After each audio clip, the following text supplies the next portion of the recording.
आज हम लोग डायबिटीज़ के बारे में बात करेंगे। डायबिटीज़ क्या है, डायबिटीज़ क्यों होता है, अगर आपको डायबिटीज़ हो जाता है तो आप कैसे पहचानेंगे आप डायबिटीज़ का शिकार है और इसका इलाज कैसे कराएं। नमस्कार दोस्तों, मेरा नाम है इस्लाम और स्वागत है आपका इस यूट्यूब चैनल पर। तो डायबिटीज़ है क्या दोस्तों? हमारे हर एक के शरीर में ग्लूकोज का एक मात्रा होता है जो खाली पेट अगर जांच कराए तो 70 से लेकर 110 mg/डेसीलीटर होना चाहिए और खाने के 2 घंटा बाद अगर जांच कराए तो 140 mg/डेसीलीटर के अंदर ही रहना चाहिए। अगर ये तय मात्रा से ज़्यादा ग्लूकोज का मात्रा होता है तो इसका मतलब है आपको डायबिटीज़ घिरने लगा है। लेकिन ऐसा होता क्यों है दोस्तों? हमारे शरीर में एक ऑर्गन होता है, इसका नाम है पैनक्रियाटिक और इसका बीटा सेल से इंसुलिन नामक एक किस्म का हार्मोन रिलीज होता है। इस हार्मोन का काम है शरीर के हर एक कोशिकाओं पे ग्लूकोज को पहुंचाना। अगर हमारे शरीर में किसी कारणवशतः ये इंसुलिन हार्मोन का रिलीज़ ज़्यादा नहीं होता है या तो बॉडी में इंसुलिन रेजिस्टेंस होता है तो ग्लूकोज जो होता है वो हर एक कोशिकाओं पे पहुंच नहीं पाता है। इसके कारण ब्लड में ग्लूकोज की मात्रा बढ़ने लगता है जिसके कारण डायबिटीज़ होता है। दोस्तों, ये ग्लूकोज हमारे हर एक कोशिकाओं पे ना पहुंचने के कारण हमारे शरीर में इसका असर भी पड़ता है, जैसे कि बार बार भूख लगना, प्यास का अनुभव करना, थकान महसूस करना, सर चकराना और ब्लड में ज़्यादा मात्रा में ग्लूकोज बढ़ने के कारण ये यूरिन के द्वारा हमारे शरीर से निकल जाता है जिसके कारण आपका वजन भी घट सकता है और बार बार पेशाब करने की शिकायत भी होती है। दोस्तों, ये सब एक किस्म का डायबिटीज़ का सिम्टम यानी लक्षण है। लेकिन डायबिटीज़ कितने प्रकार के होते हैं? आमतौर पर डायबिटीज़ 4 किस्म का होता है। नंबर 1, टाइप 1 डायबिटीज़, जो जेनेटिक डिसऑर्डर के वजह से आमतौर पर होता है। अगर आपका शरीर में इंसुलिन पैदा ही नहीं होता है तो इसके लिए आपको बाहर से इंसुलिन लेना पड़ता है और ये एक ऑटो इम्यून डिजीज़ है जो आपका पैनक्रियाटिक का जो बीटा सेल है उसको पूरी तरह डैमेज कर देता है, जो इंसुलिन रिलीज़ कर ही नहीं पाता है। Number 2, type 2 diabetes. दोस्तों, एक लाइफस्टाइल डिजीज़ माना जाता है क्योंकि अगर आपका लाइफस्टाइल ख़राब हो तो इससे आपको टाइप 2 डायबिटीज़ जो है वो घिरने लगता है। Number 3, pre diabetes. इसका मतलब है आप पूरी तरह से डायबिटीज़ का अभी शिकार नहीं हो लेकिन बॉर्डर लाइन पे हो। अगर आपका ब्लड शुगर लेवल खाली पेट में 125 के ऊपर जाने लगे तो इसका मतलब आप डायबिटीज़ के पास जा रहे हो, इसीलिए आपको पहले से ही सावधानी बरतना चाहिए। Number 4, gestational diabetes. दोस्तों, आमतौर पर ये डायबिटीज़ गर्भवती महिलाओं को होता है क्योंकि उस समय महिलाओं के शरीर में काफ़ी मात्रा में हार्मोनल चेंज होती है जिसके कारण इंसुलिन को रेजिस्टेंस करके ब्लड ग्लूकोज लेवल को बढ़ा देती है। लेकिन अहम बात यह है, गर्भपात के बाद ये डायबिटीज़ का असर जो है वो ख़त्म हो जाता है। दोस्तों, आपको पता कैसे चलेगा आप भी डायबिटीज़ का शिकार हैं और आपका ब्लड ग्लूकोज लेवल बढ़ चुका है? इसको पता करने का एक ही जरिया है, वो है जांच कराना। डायबिटीज़ का जांच 3 किस्म का होता है। एक है खाली पेट, जिसको फास्टिंग कहा जाता है। फास्टिंग कराने के पहले आपको 12 घंटा पहले खा लेना है, उसके बाद आपको ब्लड देना है और रिजल्ट जो आता है वो आपका 70 से लेकर 110 mg/डेसीलीटर होना चाहिए। उसके ऊपर अगर जाता है इसका मतलब आप डायबिटीज़ का शिकार हैं। दूसरा जो जांच है वो है पीपी, मतलब खाने के 2 घंटा बाद आपको ब्लड देना है।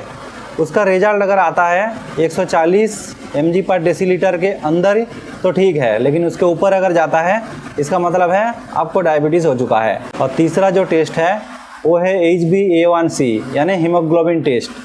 इसका रिजल्ट आना चाहिए आपका 5.7% के अंदर ही।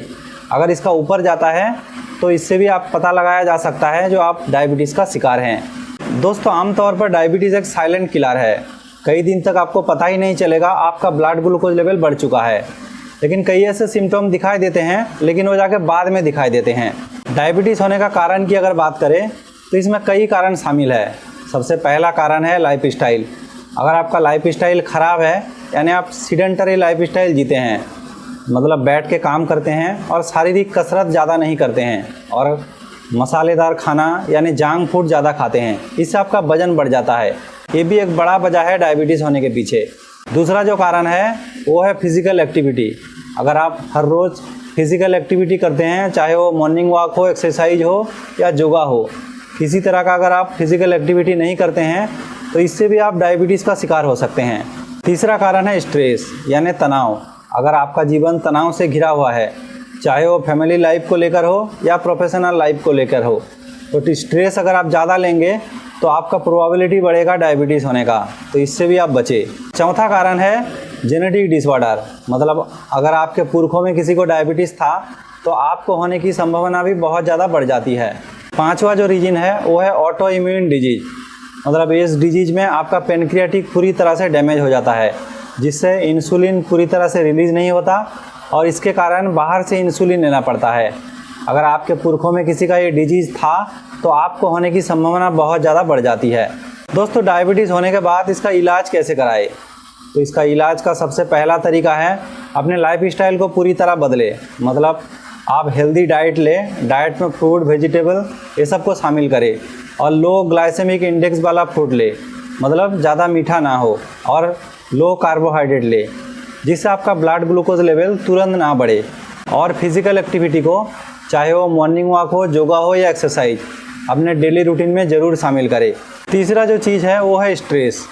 दोस्तों, अपने आप को रिलैक्स करें, चाहे वो मेडिटेशन करें, योगा करें या तो अपनी मनपसंद कोई भी अच्छी गाना सुने। अपने आप को रिलैक्स करना बेहद ही ज़रूरी होता है, क्योंकि अगर स्ट्रेस ज़्यादा होगा तो आपका जो ब्लड ग्लूकोज लेवल है वो बढ़ने लगेगा और बाद में जाकर आप डायबिटीज़ का शिकार भी हो सकते हैं। इसीलिए स्ट्रेस को घटाना बेहद ज़रूरी होता है। इसी तरह आप अपने लाइफस्टाइल में चेंज लाए और हर रोज़ फिज़िकल एक्टिविटी करें और डाइट में चेंज लाए।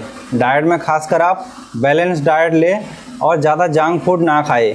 इसके बाद भी अगर ब्लड शुगर लेवल कंट्रोल नहीं होता है तो आप ज़रूर डॉक्टर्स का सलाह लें और मेडिसिन अगर लेना पड़े तो ज़रूर लेना चाहिए। दोस्तों, अगर आप लंबे समय तक डायबिटीज़ को कंट्रोल नहीं करते हैं और आपका ब्लड ग्लूकोज लेवल हाई रहता है तो इसका असर हमारे शरीर पे ज़्यादा पड़ता है, खासकर ऑर्गन के ऊपर, जैसे कि आँखें। लंबे समय तक डायबिटीज़ होने के कारण आपका विजन लॉस हो सकता है। इसके बाद आता है किडनी, क्योंकि किडनी में पतले पतले वेसल होते हैं, जिसके कारण अगर आपका लंबे समय तक ब्लड ग्लूकोज लेवल हाई रहता है उससे आपका किडनी डैमेज हो सकता है। और तीसरा जो असर है वो है हार्ट के ऊपर पड़ता है। अगर आप लंबे समय तक डायबिटीज़ से जूझ रहे हैं तो आपका हार्ट का बीमारी होने का खतरा बहुत ज़्यादा बढ़ जाता है और अंत में जाकर आपका स्ट्रोक भी हो सकता है। इसीलिए डायबिटीज़ को कंट्रोल करना बेहद ही ज़रूरी है। दोस्तों, उम्मीद है वीडियो आपको इन्फॉर्मेटिव लगा। अगर वीडियो पसंद आया तो लाइक करें और दोस्तों में शेयर करें। अगर चैनल पर नए हो तो चैनल को सब्सक्राइब भी कर ले। आज के लिए इजाज़त दें, धन्यवाद।